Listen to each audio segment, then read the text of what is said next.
The first reference in the Torah to Sukos is found in Parshas Vayishlach, and the reference is with Yaakov. It says, as Yaakov was returning to the land of Israel, it says, Yaakov nasa Sukosa. Yaakov traveled to a place called Sukos.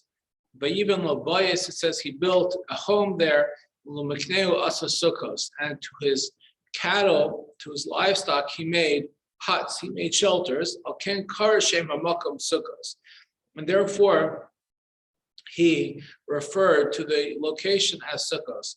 So, but before trying to understand why somebody would even determine the name of a location based upon the where you would house your livestock, it's important to note that one of the Rishonim, actually the brother of the Torah, who was quoted in the Torah, which is one of the earlier medieval rabbinical commentaries, says that there's actually a correlation between this reference in the Torah of Sukos, where Yaakov traveled, and our holiday. In fact, he says there the three patriarchs, Avram, Yitzchak, and Yaakov, are referenced in the Torah in terms of the three Moadim, Pesach, Shavuos, and Sukos, and Yaakov is referenced in terms of Sukos. Where's the reference from Yaakov to the holiday? Sukos right over here, Yaakov connected to Sukos. So it's, first of all, it sounds a little bit of a weak connection. It says Yaakov traveled to Sukos. So very nice. Yaakov traveled to a place of Sukos. What does it have to do with our holiday? That's number one. And number two, one can legitimately ask, why would somebody determine the name of a location based upon where you would house your livestock? So this really is a good opportunity to really explore what Sukos is really about. Sukos is really about examining our role in life and how we view ourselves. It's sometimes we have to really peel off the veneer of where we are in life, and we strip away all this exterior shell, and we realize that the only thing that really protects us is really Hashem. We sit in our homes all year and we think that we're really protected.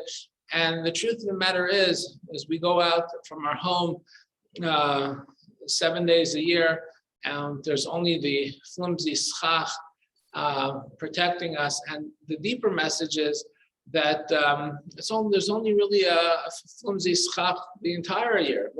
If we think about what's what actually our homes are, they're here today and they're gone tomorrow. It's really only the godliness that really protects us all year.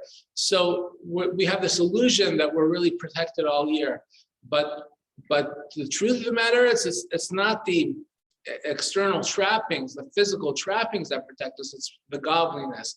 And how are we reminded of that? We're reminded of that when we go out into the fragile sukkah and we realize that we're much more vulnerable than we imagine ourselves to be all year. And that's what Yaakov did when he came to this place called Sukos. He built himself a home. Yes, he built himself a home, but to his livestock, he built these fragile huts. And he called the place Sukos. You know why he called the place Sukos? Because his identity he recognized was much more vulnerable than his house that he lived in.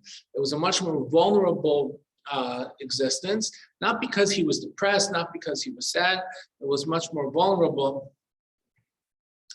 And that's why he determined it for a place called Sukos, and that's why it's connected to the Chag HaSukos. The Chag HaSukos is it's time for us to internalize our vulnerabilities, not because we're sad, but rather because we recognize that what the Torah says about Sukos, future generations shall know,